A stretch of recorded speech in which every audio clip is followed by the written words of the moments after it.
السلام علیکم ورحمۃ اللہ وبرکاتہ۔ الحمد للہ رب العالمین والصلاة والسلام علی اشرف الانبیاء والمرسلین نبینا محمد وعلی آلہ واصحابہ اجمعین، اما بعد۔ قال اللہ تعالی اعوذ باللہ من الشیطان الرجیم یسألونک عن الشہر الحرام قتال فیہ قل قتال فیہ کبیر وصد عن سبیل اللہ وکفر به والمسجد الحرام واخراج اہلہ منہ اکبر عند اللہ والفتنة اکبر من القتل الی آخر الآیہ۔ معزز سامعین و ناظرین، یہ سورہ بقرہ کی 217 نمبر کی آیت ہے اور اس کے بعد ہے 218 والی آیت۔ ان دونوں آیات کو آپ ضرور پڑھیں۔ بہرحال میں ادھر نہ جاتے ہوئے بتا دوں کہ یہ حرمت کے مہینوں میں سے ایک مہینہ ہے ذوالقعدہ، جس کی آج 20 تاریخ ہے۔ اس کے بعد کا مہینہ ہے ذوالحجہ، وہ بھی حرمت کے مہینوں میں سے ہے۔ اس کے بعد ہے محرم، وہ بھی حرمت کے مہینوں میں سے ہے۔ اور بیچ میں ایک مہینہ آتا ہے رجب، یہ بھی حرمت کے مہینوں میں سے۔ یہ 4 مہینے حرمت کے ہیں۔ زمانہ جاہلیت میں بھی ان 4 حرمت والے مہینوں کا ادب اور احترام اور اسی طرح سے اس کی عزت و تقدس کا خیال رکھا جاتا تھا۔ اہل عرب جاہلیت کے دور میں بھی ان مہینوں کا پاس و لحاظ رکھا کرتے تھے۔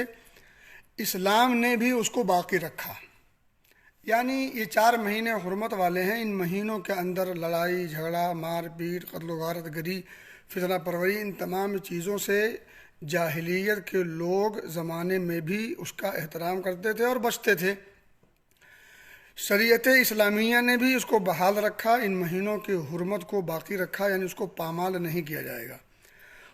یہاں ایک واقعے کا میں اشارہ کرتا چلوں جو اس آیت کے پس منظر میں ہے۔ نبی پاک صلی اللہ علیہ وسلم سے لوگوں نے حرمت والے مہینوں کے تعلق سے سوال کیا، یسألونک عن الشہر الحرام قتال فیہ، کہ حرمت والے مہینوں میں اگر قتال کیا جائے تو اس کا کیا حکم ہے، اور اس تعلق سے سوال ہوا چونکہ اس کا ایک پس منظر ہے۔ پس منظر ذرا غور کریں تو بات سمجھ میں آ جائے گی، اور مجھے بتانا جو ہے وہ بات بتاؤں گا میں آپ کو۔ نبی اکرم صلی اللہ علیہ وسلم نے ایک دستہ بھیجا، بعض روایات کے حساب سے وہ 8 لوگوں پر مشتمل تھا اور بعض روایات کے حساب سے وہ 12 لوگوں پر مشتمل تھا۔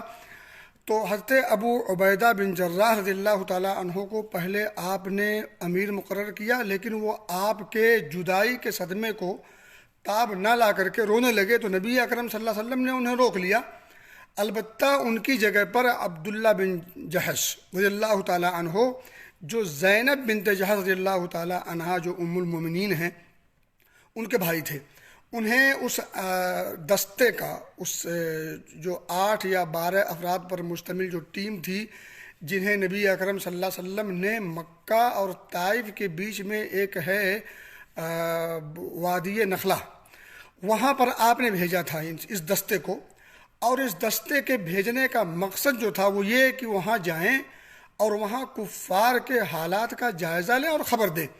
نبی اکرم صلی اللہ علیہ وسلم نے اس غرض سے اس دستے کو بھیجا اور امیر کے طور پر عبداللہ بن جحش رضی اللہ تعالیٰ عنہ کو منتخب اور مقرر کیا۔ بہرحال وہ پورا قصہ ہے، اس میں نہ جاتے ہوئے خلاصہ کلام یہ ہے کہ جب یہ دستہ وہاں پہنچا تو وہاں کافروں کا طائف سے مکہ جاتے ہوئے راستے میں ان لوگوں سے مڈ بھیڑ ہو گئی۔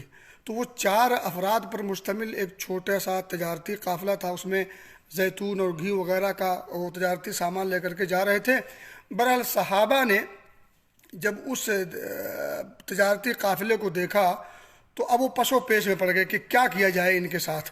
بہرحال انہوں نے آپس میں مشورہ کیا، مشورے کے بعد یہ بات طے پائی کہ ان سے جنگ کیا جائے اور ان کو پکڑ لیا جائے، قید کر لیا جائے۔ بہرحال نتیجہ یہ ہوا کہ قتال ہوا، اور اس میں سے ایک آدمی عمر نام کا، عمر بن حضرمی، اس کو قتل کر دیا گیا، اور 2 آدمی بھاگ نکلے، اور ایک آدمی بھاگ نکلا اور ایک آدمی قتل ہو گیا، اور 2 آدمیوں کو پکڑا، اور جو کچھ سامان تھا ان تمام سامان کو لے کر کے نبی اکرم صلی اللہ علیہ وسلم کی خدمت میں مدینہ پہنچ گئے۔ اور آپ کو بتا دوں کہ عبداللہ بن جحش رضی اللہ تعالیٰ عنہ ہی ہیں جنہوں نے پہلی مرتبہ نبی اکرم صلی اللہ علیہ وسلم کے لیے خمس نکالا، یعنی اس مال غنیمت میں سے 5واں حصہ نبی اکرم صلی اللہ علیہ وسلم کے لیے، پھر شریعت مطہرہ نے اس کو باقی رکھا۔ تو سب سے پہلی گویا کی یہ جنگ ہے جو اسلام کے ہاتھوں جو مارا گیا کافر جنگ کے طور پر، وہ یہ اسی جنگ اسی دستے کا آدمی تھا اور اسی تجارتی قافلے کا آدمی تھا کافر، اور یہی گویا کہ وہ پہلا سریہ ہے، یا یوں کہہ لیں پہلا دستہ ہے جنہوں نے اسلام کے نام پر مشرکوں سے جنگ کیا، تو مال غنیمت بھی حاصل کیا، اس میں خمس بھی نکالا۔ اور بہرحال تو یہ ایک سلسلہ ہے، اور نبی اکرم صلی اللہ علیہ وسلم کے پاس جب یہ پہنچے ان 2 قیدیوں کو اور باقی دیگر مال غنیمت کے ساتھ، نبی اکرم صلی اللہ علیہ وسلم نے چونکہ ان کو قتال کرنے کے لیے نہیں بھیجا تھا، اور چونکہ انہوں نے قتال کر لیا آپسی مشورے کے بعد، نبی اکرم صلی اللہ علیہ وسلم برہم ہوئے، اب غصہ ہوئے۔ غصہ ہونا بجا بھی تھا، کیونکہ آپ صلی اللہ علیہ وسلم نے لڑائی اور قتال کے لیے نہیں بھیجا تھا، آپ نے صرف وہاں نگاہ رکھنے کے لیے، وہاں کے حالات کا جائزہ لینے کے لیے اور وہاں کی خبریں لینے کے لیے نبی اکرم صلی اللہ علیہ وسلم نے اس دستے کو بھیجا تھا۔ بہرحال انہوں نے اپنا آپسی مشورے اور اجتہاد کے بعد یہ جو کیا سو کیا۔ آپ صلی اللہ علیہ وسلم نے نہ وہ مال اپنے انڈر میں لیا، نہ ان قیدیوں کو لیا، یہاں تک کہ اللہ رب العزت نے یہ آیت کریمہ نازل کر دی۔ اللہ رب العزت نے جب اس کام کو سراہا اور آیت کریمہ نازل کر دی، تو نبی اکرم صلی اللہ علیہ وسلم نے ان قیدیوں کو قیدی بھی مانا اور مال غنیمت کو اپنایا بھی۔ بہرحال خلاصہ کلام جو مجھے بتانا ہے وہ یہ کہ جب اس دستے نے، نبی اکرم صلی اللہ علیہ وسلم کی طرف سے بھیجے گئے دستے نے قتال کیا، تو وہ اتفاق کہہ لیجئے کہ وہ رجب کا مہینہ شروع ہو گیا تھا، اور رجب حرمت کے مہینوں میں سے ایک ہے۔ حرمت کے مہینے میں جنگ و جدال، قتال، لڑائی جھگڑا اور ساری چیزیں منع ہوتی ہیں، مکمل طور پر حرام ہوتی ہیں۔ تو اس حرام مہینے میں صحابہ کرام نے کفار سے قتال کیا، جو تجارتی قافلہ آ رہا تھا، طائف سے مکہ جا رہا تھا، بیچ میں جو مٹ بھیڑ ہوئی۔ تو چونکہ ان سے، حالانکہ جو دیگر روایات کو پڑھیں گے تو اندازہ یہ ہوگا کہ صحابہ کا اجتہاد تھا، اور انہیں اس بات کی مکمل خبر نہیں تھی کہ رجب کا مہینہ داخل ہو چکا ہے۔ وہ یہ سمجھ رہے تھے کہ جمادی الاخرہ کی آخری تاریخ ہے اور رجب کا مہینہ ابھی شروع نہیں ہوا ہے۔ لیکن بہرحال اگر تھوڑی دیر کے لیے مان بھی لیا جائے، میں کہتا ہوں کہ مان لیا جائے، میں نہیں کہہ رہا کہ انہوں نے جان بوجھ کر کیسا کیا ہے، لیکن تھوڑی دیر کے لیے مان لیا جائے، آیت کریمہ کو جب آپ پڑھیں گے تو آپ کو اندازہ ہوگا۔ بہرحال نبی اکرم صلی اللہ علیہ وسلم سے جب سوال ہوا، سوال اس لیے ہوا کیونکہ کفار مکہ کو اور اسی طرح سے یہودیوں کو اور دیگر جو اسلام مخالفین لوگ تھے ان کو ایک موقع مل گیا۔ موقع کیا ملے گا کہ یہ اپنے آپ کو بڑے اللہ والا کہتے ہیں، برائیوں کو سے لوگوں کو روکتے ہیں، اچھائیوں کا حکم دیتے ہیں، اور اسی طرح سے حدود اور قیود کو کا پاس و لحاظ رکھتے ہیں، اس کو ملحوظ خاطر رکھتے ہیں، اس کی پامالی نہیں کرتے ہیں۔ تو یہ اپنے آپ کو بڑا اللہ والا کہتے ہیں، بڑا ولی کا اپنے آپ کو تصور کرتے ہیں، بڑا دیندار اور متدین اور متشرع سمجھتے ہیں۔ تو ان لوگوں کی حرکتیں ذرا دیکھیں، یہیں آپ رک کر کے ذرا سوچیں، بعد کی باتیں بعد میں۔ سوچنا یہ ہے کہ آپ یقین کریں، جب کوئی بھی انسان ہو، جماعتی سطح پر دیکھ لیں، ملکی سطح پر دیکھ لیں، انفرادی سطح پر دیکھ لیں، اور آپ جس سطح پر بھی دیکھنا چاہیں، تو ہر مخالف اپنے مخالف کی کوئی بھی خامی اگر پا جائے، وہ خامی ہو تب بھی، یا اس کے اندر خامی کا کوئی عنصر دکھتا ہو یا کوئی پہلو اس میں ڈھونڈ کر کے نکال لیا جائے، یا اس کے اندر کوئی پہلو ہو بھی، تو لوگ اچھالنے لگتے ہیں۔ مخالف کا کوئی وار، مخالف کی کوئی حرکت ان کے سامنے اگر آ جائے، تو اگرچہ وہ حرکت ان کی بجا بھی ہو تو اس کو بجا ثابت کرنے کے لوگ کوشش کرتے ہیں۔ یہ اپنوں میں بھی ہوتا ہے، غیروں میں بھی ہوتا ہے، اجتماعی طور پر بھی ہوتا ہے، انفرادی طور پر بھی ہوتا ہے، حتیٰ کہ اپنوں میں بھی ہوتا ہے۔ اپنوں سے مراد خاندانی طور پر اپنے ہوں یا جماعتی طور پر اپنے ہوں۔ آپ دیکھ لیں، جب انسان کسی کو اپنا مد مقابل سمجھ لے، اپنا مخالف سمجھ لے، تو پھر اپنے مخالف کی ہر ادا پر وہ غور کرتا ہے اور وہ کیڑے نکالنے کی پوری کوشش کرتا ہے، کہاں سے کوئی ایسا کوئی پہلو دکھ جائے جس پر اعتراض کرنے کا موقع مل جائے۔ اب دیکھیں، کفار مکہ کو ایک موقع ملا، یہودیوں کو ایک موقع ملا، مسلم دشمن لوگوں کو ایک موقع ملا. موقع کیا تھا کہ حرمت کا مہینہ ہے, حرمت کے مہینے میں ماشاءاللہ حرمت کا مہینہ چل رہا ہے, حرمت کے مہینے میں جنگ و جدال اور قتال, لڑائی جھگڑا, مار پیٹ یہ سب حرام ہوتی ہے. اور مسلمان اپنے آپ کو شریعت کا پابند کہتے ہیں, اللہ کا خاص بندہ کہتے ہیں, اللہ والا اپنے آپ کو تصور کرتے ہیں. اور اللہ والوں کی حرکت یہ ہے کہ حرمت کے مہینے میں کفار کی طرف سے آتا ہوا تجارتی قافلہ دیکھتے ہیں تو اس پر چڑھ دوڑتے ہیں, ان میں سے کسی کو قتل بھی کر دیتے ہیں, ان کے اموال کو ضبط بھی کر لیتے ہیں مال غنیمت کے طور پر, باقی جو بچ جاتے ہیں ان کو قیدی بھی بنا لیتے ہیں. تو میرے بھائیو اور دوستو, ان کو ایک موقع مل گیا تو اللہ رب العزت نے ان کی آنکھیں کھولی ہیں اور ان کی بد فطرتی کو اور ان کی بدقماشی کو ظاہر کیا اور واضح کیا ہے. اللہ فرماتا ہے یسألونک عن الشہر الحرام قتال فیہ, وہ لوگ آپ سے اس حرمت والے مہینے کے اندر جنگ و جدال اور قتال کے بارے میں سوال کرتے ہیں, یعنی یہ اس کا کیا حکم ہے. قل قتال فیہ کبیر, انہیں کہتے ہیں حقیقت تو یہی ہے کہ حرمت والے مہینوں میں قتال کرنا بہت بڑا جرم ہے, گناہ ہے, گناہ کبیرہ ہے. لیکن اللہ رب العزت آگے کہتا ہے قل قتال فیہ کبیر وصد عن سبیل اللہ وکفر بہ والمسجد الحرام واخراج اہلہ منہ اکبر عند اللہ والفتنۃ اکبر من القتل. اللہ ان بدقماشوں کی, ان بدطینتوں کی آنکھیں کھول رہا ہے اور انہیں بتا رہا ہے کہ یہ ایک قتال ہوا ہے جو جانے انجانے میں ہوا ہے, تو اس کے بارے میں تم جو ہے اپنی زبان دراز کیے کر رہے ہو اور سوال پر سوال داغ رہے ہو اور ان پر اعتراضات کے بوچھار کر رہے ہو, اور تمہیں نہیں پتا کہ تم ان کو ان کے گھروں سے نکال دیے ہو, تم ان کے دین پر کیچڑ اچھال ہو, تم انہیں مجبور کرتے ہو کہ اپنا دین چھوڑ دیں, تم مسجد حرام کے اندر ان کا داخلہ بند کر رکھے ہو اور تم انہیں مجبور کر چکے ہو کہ وہ یا تو اپنے دین سے پھر کر کے واپس جو ہے کفر پر آ جائیں یا اور نہیں تو ان کا جینا دوبھر کر رکھے ہو. تو تمہاری یہ سب حرکتیں والفتنۃ اکبر من القتل, تمہارا یہ جو فتنہ پروری ہے, یہ فتنہ پروری ان کے اس قتال سے کہیں درجہ کم ہے. اللہ کہتا ہے وَلَا يَزَالُونَ يُقَاتِلُونَكُمْ حَتَّى يَرُدُّوكُمْ عَنْ دِينِكُمْ إِنِ اسْتَطَاعُوا. وہ ایک آگے پھر پس منظر ہے جو میرے بتانے کا مقصد وہ نہیں ہے. بتانے کا مقصد یہ ہے کہ جس طرح سے ایک مخالف اپنے مخالف کے اعمال کو, اس کے افعال کو, اس کی حرکات کو, اس کی سکنات کو اس لیے نہیں پڑھتا, اس لیے نہیں ٹٹولتا, اس لیے نہیں دیکھتا, اس لیے نہیں غور کرتا کہ اس کے اندر خوبی کیا ہے, اس کے اندر اگر کچھ نزاکت والی چیزیں ہیں تو اس نزاکت کی وجہ اور سبب اور علت و حکمت کیا ہے, وہ ان تمام پر غور نہیں کرتا. وہ غور صرف یہ کرتا ہے اس کے اندر کوئی ایسا پہلو بھی ہے جس کی بنیاد پر اس کے اوپر کیچڑ اچھالا جا سکے, اسے بدنام کیا جا سکے, بیجا اعتراضات کیا جا سکے. میرے بھائی دوستو, یہ بیماری اگر وہ کریں تب بھی ہے, یہ بیماری ہے, ہم بھی اگر کرتے ہیں تو ہماری بھی یہ بیماری ہی کہلائے گی.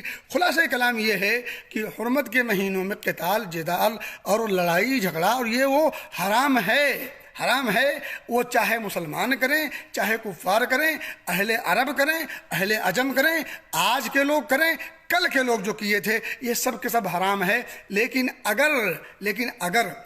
اگر ان لوگوں نے یعنی صحابہ کرام نے جو نبی اکرم صلی اللہ علیہ وسلم کی طرف سے بھیجے گئے دستے نے آپسی مشورے اور تاریخ کے عدم جانکاری کی بنا پر اگر انہوں نے قتال کیا اور اس تجارتی قافلے کے راستے کو روکا اور اس میں سے ایک کافر قتل ہوا اور 2 کو قید کر لیا اور 1-2 بھاگ گئے, تو میرے بھائیوں اور دوستوں یہ جو ہوا ہے یہ انجانے میں ہوا ہے.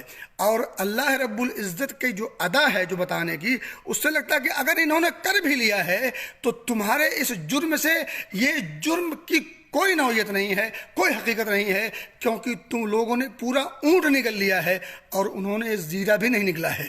تو میرے بھائیو دوستو کہنے کی بات یہ ہے کہ مخالف کی اداؤں کو جب ٹٹولیں تو کیڑا نکالنے کے لیے نہیں بلکہ اس کو چیک کریں کہ آخر اس کے اس حرکات میں, ان سکنات میں, اس کے ان افعال میں اور اسی طرح سے ان تمام چیزوں میں کیا چیز خیر والی ہے, یا کہاں وہ مجبور ہو گئے ہیں, یا کہاں اور ساری چیزیں ہیں. خلاصہ کلام یہ ہے کہ ہمیں ایسی اداؤں سے باز آنا چاہیے.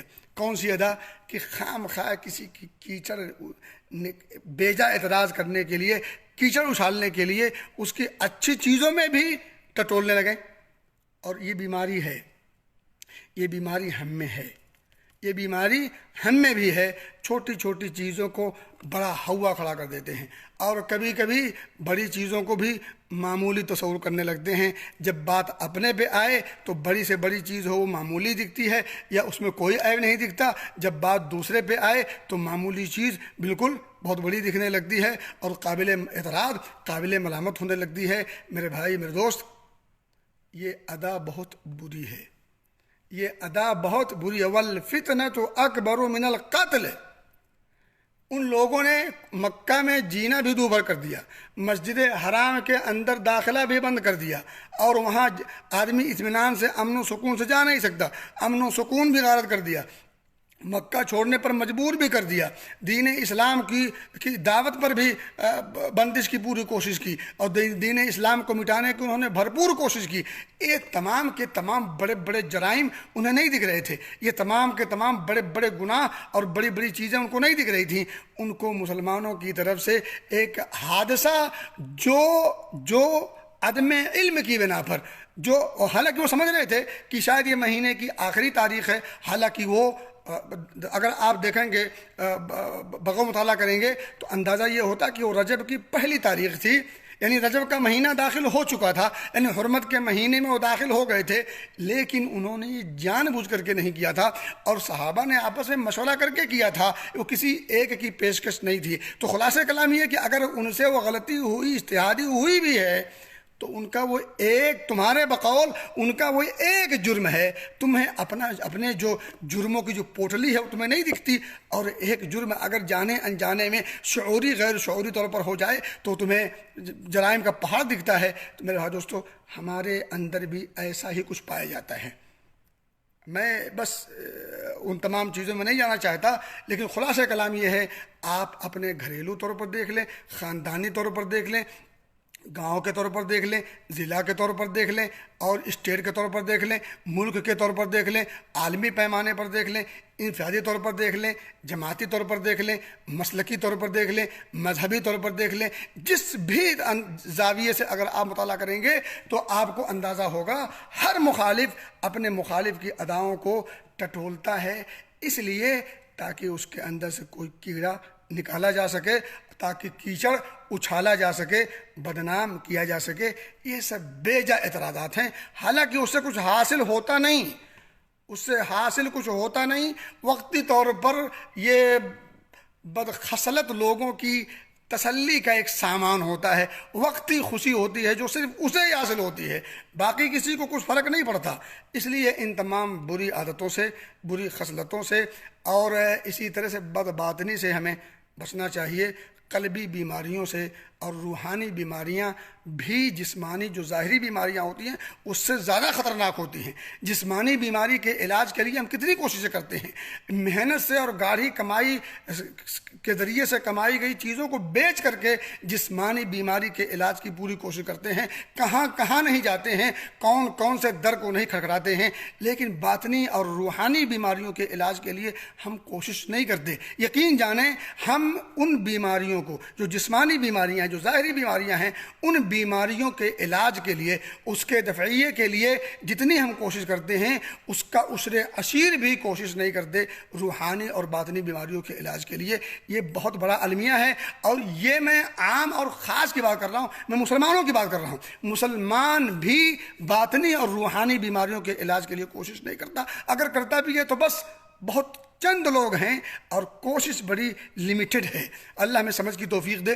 باطنی اور روحانی بیماریوں کے علاج کی فکر کی توفیق دے. جسمانی اور ظاہری بیماریوں سے کہیں زیادہ روحانی اور باطنی بیماریوں کے علاج کی اللہ ہمیں توفیق دے. اللہ ہمیں اپنے دلوں کی صفائی کی فکر کی توفیق دے، دلوں کی پاکیزگی کی اور اس کی صفائی کی، ستھرائی کی. اور اسی طرح سے اللہ تعالیٰ دلوں کے اندر جو بغض ہے، عناد ہے، کینہ اور کپٹ ہے اور حسد ہے اور اس طرح کی جتنی باطنی اور روحانی بیماریاں ہیں، اللہ ان سب کی صفائی کرنے کی توفیق دے. اللہ ہم سب کو قلب سلیم عطا کرے، عقل سلیم عطا کرے.